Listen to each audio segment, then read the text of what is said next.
Breaking Jain news.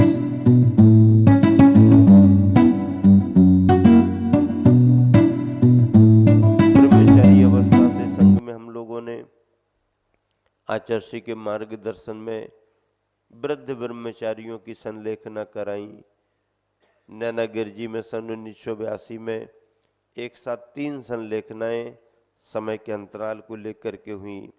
सबसे पहले ब्रह्मचारी राजा राम जी वर्णी, जो लगभग हमारे ख्याल से 80-82 की उम्र से ऊपर के ही थे, उनकी हुई, जिसके कैंसर के फोड़े की बात निश्चय सागर जी महाराज जी ने भी बताई, मैं भी कई बार बताता हूँ।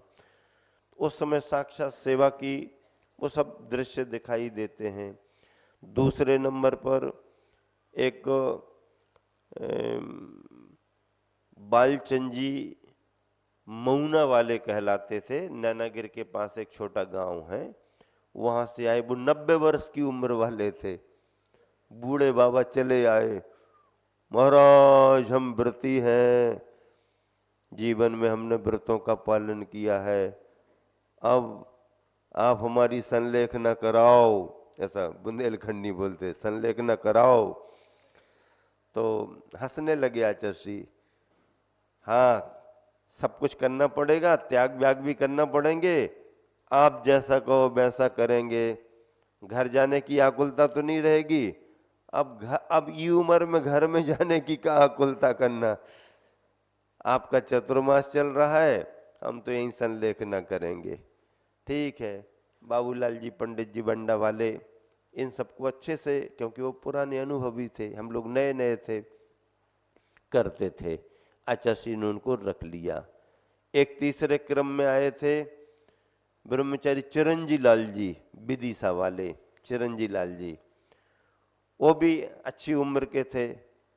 उनके भी भाव बने सब माहौल देख करके। तो आचार्य ने कहा आपके भाव बन रहे हैं तो आप अपने देखो, घर परिवार से यदि निराकुलता है और आप अभ्यास कर सकते हो तो उम्र तो है ही आपकी, करो तैयारी। उनके भी भाव बने, वो भी तैयार हुए। उम्र देख करके, अवस्था देख करके ही तैयारी शुरू कराई जाती है। तो तीनों ब्रह्मचारी, वृद्ध ब्रह्मचारियों को आचार्य ने 10-10 प्रतिमाएं दी, और प्रतिमा देते साथ ही अनाज का पहले त्याग कराया। किसका त्याग कराया? ये जो अन्न होता ना, इस शरीर को टिकाने में कारण बनता है और इससे शरीर चलता रहता है। हालांकि जब उसका आयु कर्म शिथिल हो जाता है और अत्यधिक अवस्था वृद्ध हो जाती है तो फिर अन्न भी कोई काम नहीं करता है। कितने ही डालते रहो, कुछ करते रहो, वो अडॉप्ट ही नहीं करता है। तुम डाल रहे, वहां से निकलता जा रहा, तो शरीर पूरा समझ लो गया।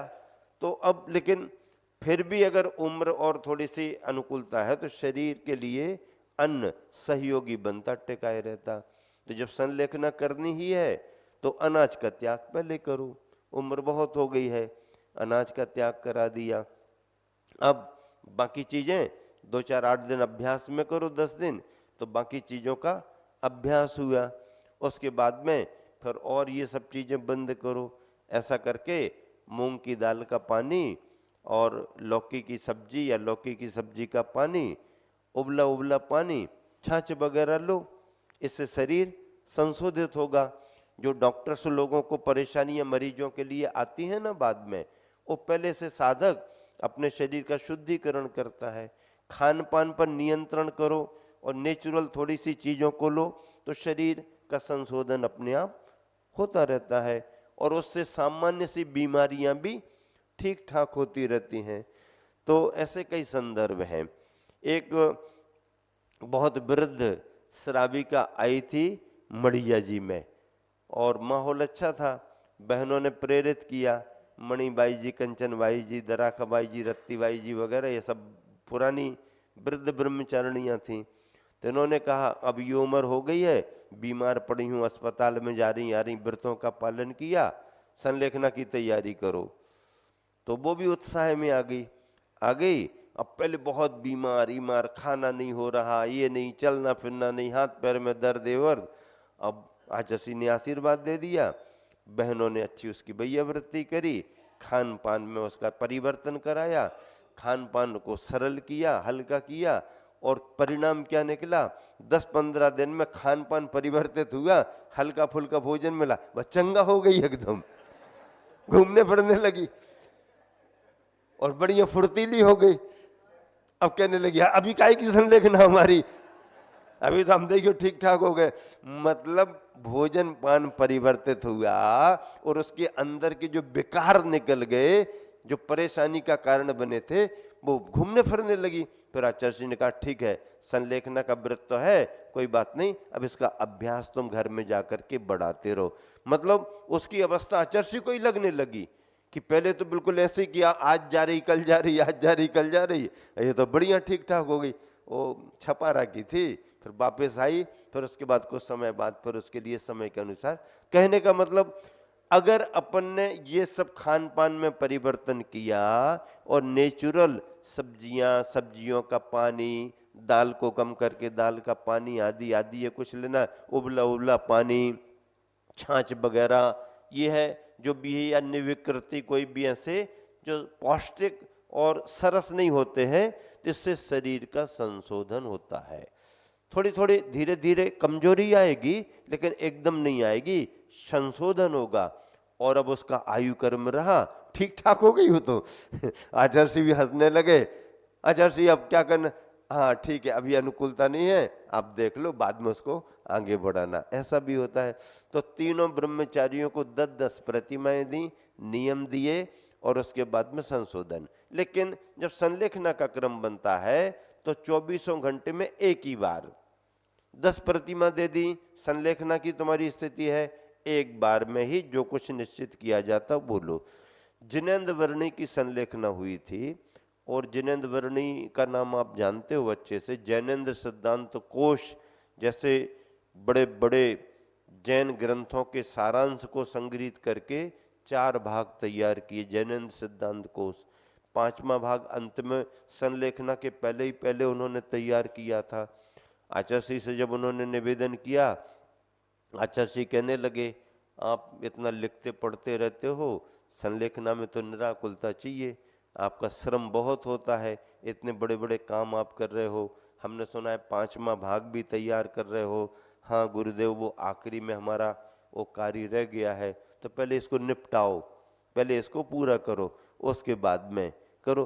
क्यों? अगर वो अधूरा रह जाए और सल्ल बन गई मान लो तो संलेखना में और बाधा हो जाएगी कि सल्ल बनी रही, उनको ये नहीं कर पाए, इसको पूरा करो। उन्होंने समय रहते पूरा कर दिया। फिर संलेखना की उनकी स्थिति बनी। हालांकि उनका शरीर क्रस था, वो उस जमाने के मतलब इंजीनियर की डिग्री लिए हुए थे, बाल ब्रह्मचारी रहे। उनके पिता जय भगवान एडवोकेट थे, पानीपत के जय भगवान नाम था उनका, एडवोकेट थे, वकील थे, पुराने वकील। तो धार्मिक संस्कार भी मिले, तो उन्होंने व्रत ले लिया और अध्ययन करते रहे। जैन सिद्धांत कोश और बहुत सारे ग्रंथ भी उन्होंने तैयार किए। अब जब उनकी संलेखना क्रम आया तो उनके शरीर की स्थिति थोड़ी गड़बड़ हो गई थी। उनका एक फेफड़ा काम ही नहीं करता था, बहुत वर्षों से वो एक फेफड़े पर ही थे, काम करते रहते थे, चलता रहता था धीरे धीरे काम। आचार्य जी के पास में आए, पहले तो वो कभी किसी के पास जाते ही नहीं थे, थोड़ी विचारधारा साधु संतों से हट करके उनकी बन गई थी, लेकिन फिर भी आचार्य जी का नाम उन्होंने सुन रखा था तो उनके मन में भी भाव था। सन 1980 में जब आचार्य जी का चातुर्मास मुक्तागिरी में हुआ, वो अपने आप में विचारक थे और जैनेतर साधुओं से भी बातचीत में उनका व्यवहार रहता था। तो विनोबा जी के पास वो पौनार आश्रम आए थे महाराष्ट्र में, वहाँ पर उन्होंने सुना कि यहीं पास में मुक्तागिरी में आचार्य श्री हैं, तो वो दर्शन करने आए। बड़े प्रेरक और मार्मिक प्रसंग है, 3 दिन वो रहे थे और बातचीत का क्रम कैसे बना। फिर उन्होंने कहा कि मेरे को कोई डॉक्टर तो ठीक नहीं कर पाया, मैं आपको अंतिम डॉक्टर के रूप में स्वीकार करता हूँ और गुरु भी मानता हूँ, और आप हमारी संलेखना कराएं। ऐसे बड़े प्रसंग हैं। ईसरी में सन 1983 में हम लोगों की अलग दीक्षा शिखर जी में हुई, उसके बाद में उन्हें बुलाया गया और उनकी संलेखना का क्रम बना। अब उनकी संलेखना के क्रम में काफ़ी असुविधाएं थीं, शरीर की प्रकृति अलग, क्या करें कैसा करें। तो आचार्य ने मुनक्का का पानी, लौकी को उबाल करके उसका उबला हुआ पानी, और उस प्रदेश में उनकी प्रकृति के अनुसार नारियल का पानी, डाब का पानी, ये 3 चीजें सजेस्ट की।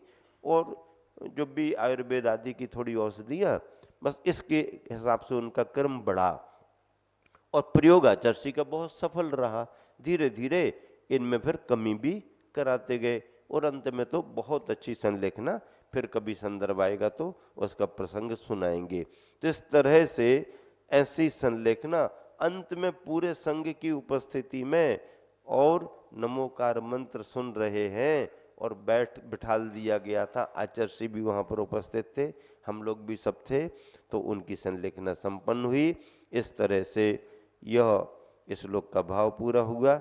संलेखना के अतिचार क्या हैं, इसकी चर्चा भी आप सभी के बीच में अभी की जाएगी। इसका पद्यानुवाद अपन पहले पढ़ लेते हैं। 128वें नंबर का पद्य।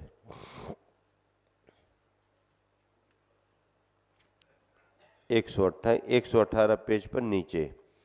नीरस प्रासुक जल पानादिक भी क्रम सा फिर तज देना, तन कृस हो उपवास करे पर प्रथम निजीवल लख लेना।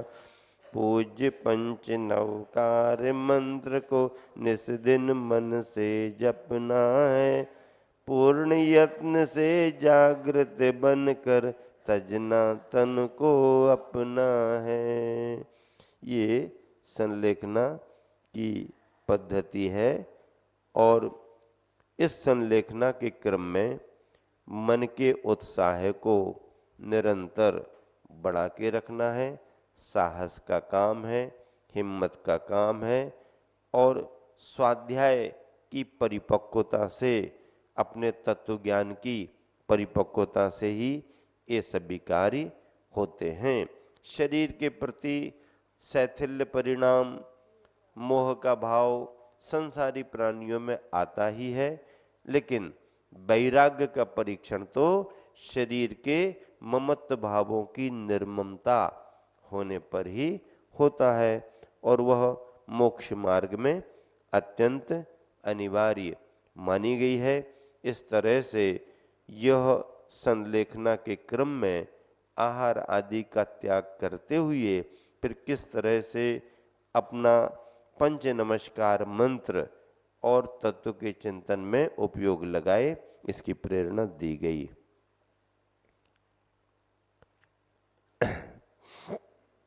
अब देखिए अगला श्लोक, संलेखना के अतिचार। अतिचार का मतलब दोष। व्रत लिया है, पालन करने की भावना है, पालन कर भी रहे हो, लेकिन क्वचित कदाचित जाने अनजाने प्रमादवश, आलसवश क्या कैसी असावधानियां हो सकती हैं, उसकी चर्चा यहाँ पर है। जीवित मरणा संशय, भय मित्र स्मृति निदान ना मानः, संलेखनातिचारा पंच जिनेन्द्रिय समादिष्टा। जीवित मरणा संशय भय मित्र स्मृति निदान नामानः, संलेखनातिचारा पंच जिनेन्द्रिय समादिष्टा। जीवित मरणा संशय, आशंसा यानी इच्छा। आशंसा का अर्थ क्या? इच्छा। संलेखना का व्रत तो धारण कर लिया, लेकिन अब पुनः जीविताशंसा, अरे जल्दी जल्दी त्याग क्यों करा रहे हो? त्याग तो हम करना चाहते हैं, लेकिन धीरे धीरे कराओ ना। जल्दी जल्दी कराने का मतलब आप जल्दी भेजाना चाहते हो क्या? नहीं नहीं, ऐसी कोई बात नहीं है, वो तो अभ्यास होता है। तो क्या इच्छा है तुम्हारी? धीरे धीरे त्याग कराए मतलब और लंबा समय आपको रहने की भावना है क्या? तो वो भी समझ जाता है। नहीं नहीं नहीं नहीं, ठीक है ठीक है ठीक है ठीक है। मतलब संलेखना धारण करने के बाद भी हो सकता है साधक के मन में ऐसा भाव आ जाए कि अब थोड़ा सा और समय निकल जाए तो अच्छा है, थोड़ा और जीवन जी लें तो अच्छा है, भले अभ्यास करते रहो, क्रम बनाते रहो। ये स्वाभाविक इच्छाएं हैं, मन के भाव हैं, आ सकते हैं। अगर किसी के मन में थोड़ा सा ऐसा भाव आ गया या आ रहा तो यह संलेखना संबंधी नियम का अतिचार यानी दोष माना जाएगा। दोष व्रत को समाप्त नहीं करता है, दोष का शुद्धिकरण भी तुरंत होता है, क्षण भर में परिवर्तित होता है, लेकिन वो एक अतिचार माना जाता है। तो ऐसे भावों को भी दूर करना। मरना संसार, अब भैया हमने तो यही सोच करके संलेखना ली थी कि 8-15 दिन में काम पूरा हो जाएगा है, लेकिन अभी तो कुछ संभावना ही सी नहीं दिख रही है। बोलो महाराज और कितना समय लगेगा? अभी वही पूछ रहा है जो निर्यापक आचार्य महाराज हैं, सेवा का मार्गदर्शन देते हैं जिनके संरक्षण में, अभी और कितना समय लगेगा महाराज? अपने ज्ञान से बताओ तो। नहीं नहीं ऐसा विकल्प मत करो। ठीक है तो नहीं करते हैं विकल्प, लेकिन तकलीफ तो बहुत हो रही है ना, अब जल्दी जल्दी करा दो ना संलेखना, धीरे धीरे काहे को करा रहे? ऐसा भी कहने लगे कोई। नहीं नहीं, तो जल्दी जल्दी भी नहीं, धीरे धीरे भी नहीं, जीने की भी अपनी इच्छा नहीं, मरने की भी जल्दी अपनी कोई ऐसी इच्छा नहीं। जो परिणमन है चलने दो, सहज ज्ञाता दृष्टा बनना। भय उत्साह पूर्वक संलेखना का व्रत तो धारण कर लिया, लेकिन कुछ दिनों में मन में भय जैसा आने लगे, अरे भैया पता नहीं क्या होगा, अरे भैया पता नहीं क्या होगा। ये भी एक दोष माना जाता है। मित्र स्मृति, क्या अब हमारी संलेखना शुरू हो गई है, जरा खबर तो कर दो सबको। बाकी तो सब आ रहे हैं, वो दिखाई नहीं दे रहे हैं, उनको भी तो सूचना दो। सूचना दी तुम लोगों ने कि नहीं? किसको सूचना देना? किसको देना? फिर चुप हो जाएगा। किसको देना? कोई परिचित है क्या? किन्हीं को बुलाना है क्या? हाँ, वो बहुत साथ में रहे ना बचपन से, और अब वो एक बार आ जाएं तो वैसे हमें उनकी जरूरत नहीं है, लेकिन वो देख तो लें कि हम क्या क्या कर रहे हैं, हमारे साथ ही वाले तो हैं, और कुछ उनको कहना होगा तो हम बता देंगे। अब वो स्वर्ग वाले देवों को तो अवधि ज्ञान से समझ में आ गया कि सगर चक्रवर्ती अभी उलझे हुए हैं, अब इनको कैसे उपदेश दें। और तय तो हुआ था कि जो पहले मनुष्य लोक में जाएगा उसको समझाने के लिए दूसरा आएगा। फिर उन्होंने अपने दूसरे रूप और ये और वो करके संबोधन दे दिया। अब ऐसा कोई संबोधन देने तो आ नहीं रहा, चलो बुला लो। मित्रों की स्मृति आना, स्मृति आने में कोई वो दोष नहीं, ये तो संस्कार है, आ सकता। लेकिन अब स्मरण में आ गया तो उनको बुला लो। हमने कहा था ना तुमसे, क्यों नहीं बुलाया? तब चतुर्मास थोड़ी चल रहा है कि सबको बुलाओ, अब तो संलेखना चल रही, सबको भगाओ। क्या संलेखना चल रही मतलब? हाँ, आना भी नहीं नहीं। अपने गुरुजी ने देखो कितना बड़ा काम किया, नहीं कोई नहीं आना। मित्र तो छोड़ो, परिचित तो छोड़ो, महाराष्ट्र कर्नाटक तो छोड़ो, मध्य प्रदेश बुंदेलखंड में बहुत रहे हैं, सूचना दे दो सबको। नहीं, इतने लोग भावना रखते हैं, जल्दी जल्दी फिर बाद में मिले नहीं मिले, बुला तो लो। नहीं, और अपने मन से जो आ रहे हैं संघस्थ जन, ग्रस्तों को तो कोई आदेश जारी किया नहीं जा सकता कि तुम्हारे तो मत आओ, क्यों आ रहे हो। नहीं, कमेटी वाले भले कर दें, लेकिन आचार्य श्री ने क्या कह दिया? नहीं, सुना है कुछ इस तरफ संघ आ रहे हैं, सबको मना कर दो, यहाँ कोई मत आए। अब सबको मना कर दो, कोई मत आए। अब अपन पूछें कि आचार्य श्री ऐसा क्यों कह रहे, गृहस्थों को ना बुलाओ तो ना बुलाओ, संग तो, और संग कोई मतलब तुम्हारी साधना में बाधक थोड़ी है, वो तो सहयोगी ही बनना चाहते हैं। नहीं, सहयोगी बनना तो चाहते हैं, लेकिन शिष्य शिष्याओं के स्वभाव भी हम जानते हैं।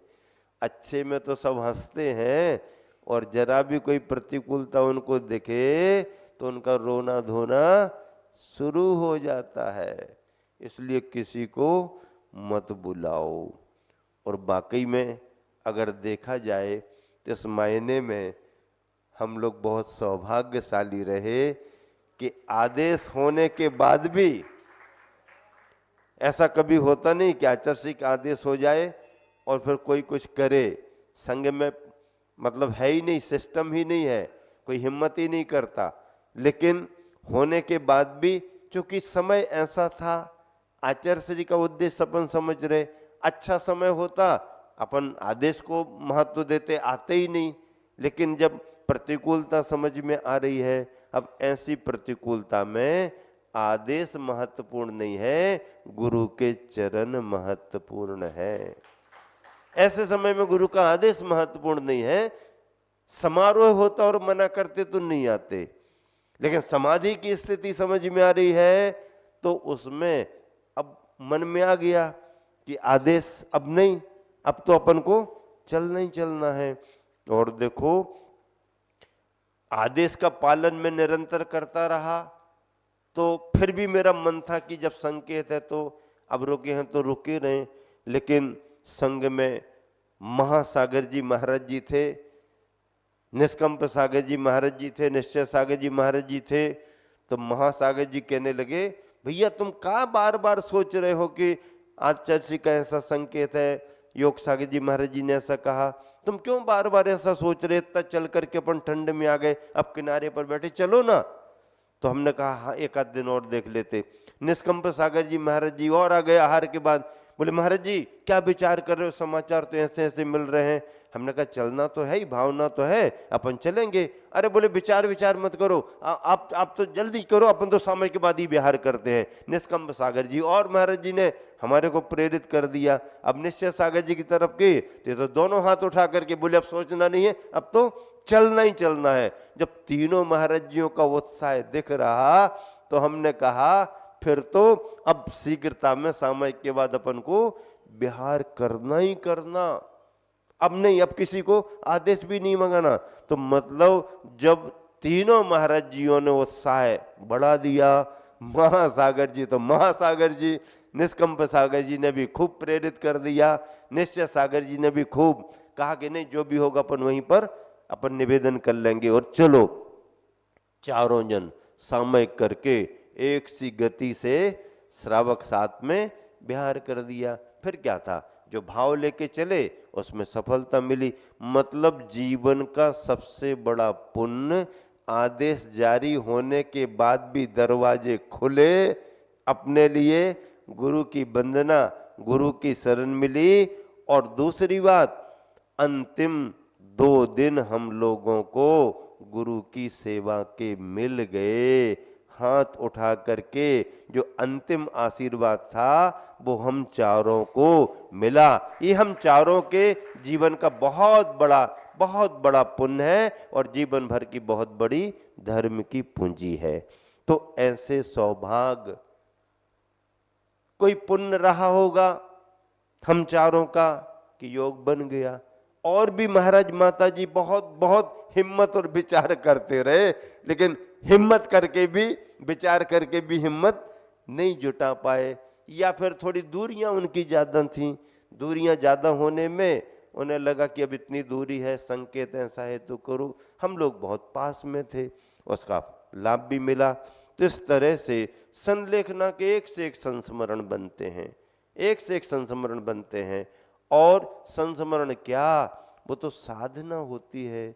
जिनेंद्र वर्णी की संलेखना बहुत निकट से, बहुत अच्छे से ड्यूटी लगाई जाती थी हम लोगों की, 2-2, 3-3, 4-4 घंटे की, 2-2 घंटे की, 2-2 महाराज जी अकेले को नहीं, 2-2 के लिए करते थे। आखिरी अंतिम दिन पूरा संघ आहार को उठ गया।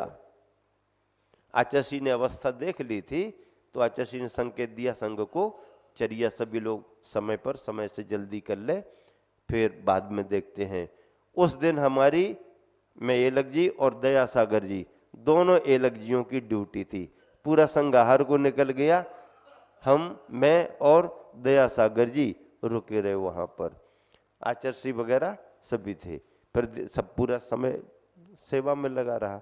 फिर संघ वापस आने लगा, फिर थोड़ी अवस्था भी ऐसी दिखी। हम लोगों ने समाचार आचार्य को भेजा, आचार्य थोड़ी सी प्रतिकूलता लग रही है। आचार्य आए, पर धीरे धीरे सारा संघ आ गया। अब उसके बाद में समय भी था तो हम लोगों को आहार को निकाल दिया गया। जाओ जाओ, मन था ही नहीं, नहीं नहीं निकल जाओ, जल्दी आ जाओ, जल्दी आ जाओ, अभी तो ठीक ठाक है, अभी तो ठीक ठाक। हम लोग आहार को निकले, मैं आगे आगे निकल गया। बाबूलाल जी पंडित जी बंडा वालों के हमारा हुआ, एलक दया सागर जी निकले। तो ईसरी में मंदिर से निकलते हैं तो वो पट्टिया आम के झाड़ है ना, तो वहां से निकल रहे थे तो कोई कबूतर का पंख उनके ऊपर, चिड़िया का पंख गिर गया। उन्होंने देख लिया, वो तो अंतराय करके वापस लौट गए, वो सीधे फिर वहीं चले गए। हमारा आहार चालू था, इतने में खबर आई, कोई दौड़े दौड़े आए, पंडित जी बाबूलाल जी को बुलाना था। पंडित जी बरनी जी की संलेखना होने वाली। जैसे ही उनने सुना, हमने भी सुना, हमने फटफट पानी लिया, कायसर किया, पंडित जी चलो आ गए। तब तक सारा संघ वहां पर बैठा हुआ था। आचार्य पहुंच गए और 12 बजे के आसपास का समय था, सामयिक के समय। नमोकार सुनाते हुए सब अच्छी सावधानी से, बहुत गर्मी थी उस समय, मौसम गर्म था। तलघर में उनके लिए एक ऐसा तलघर है मंदिर के नीचे, उसमें उनके लिए रखा जाता था, मौसम थोड़ा अनुकूल था वहाँ। तो ऐसी संलेखना उनकी हुई। और जब हम लोगों ने आचार्य श्री को देखा और आचार्य श्री को संकेतों में सावधान देखा, तब लगा आखिरी में भी, रात्रि के समय में, शाम को प्रतिक्रमण के समय, प्रतिक्रमण आचार्य कायसर्गम करोमि हम, कायसर का समय है तो आचार्य हाँ कायसर करने लगे। अब फिर प्रतिक्रमण, फिर अंतिम प्रतिक्रमण भी हम लोगों ने गुरु जी के साथ किया। एलक जी भी वहां पर थे। अंतिम प्रतिक्रमण आचार्य भक्ति भी की, लेकिन न प्राश्चित और न कोई जैसे देते, क्योंकि संलेखना का समय चल रहा था तो समय प्राश्चित देना बंद कर दिया था आदि।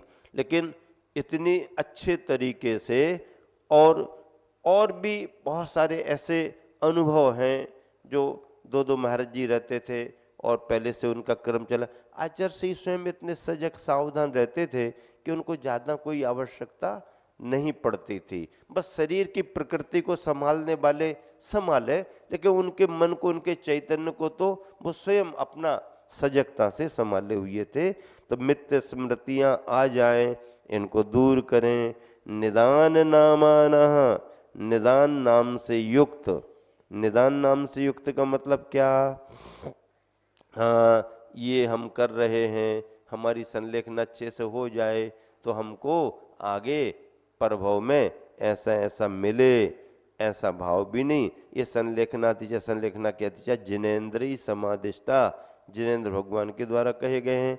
अधिक समय तक जीने की अभिलाषा रखना, जल्दी मरने की इच्छा करना, क्षुधादि से भयभीत होना। भय का मतलब है क्षुधा, तृषा, वेदना होने लगे या किसी भी प्रकार का मन में भय आए तो भय से रहित मित्रों का स्मरण करना और आगामी भोगों की इच्छा रखना। यह संलेखना व्रत के अतिचार माने गए हैं। ऐसे अतिचारों से रहित होने पर ही संलेखना निर्दोष मानी जाती है।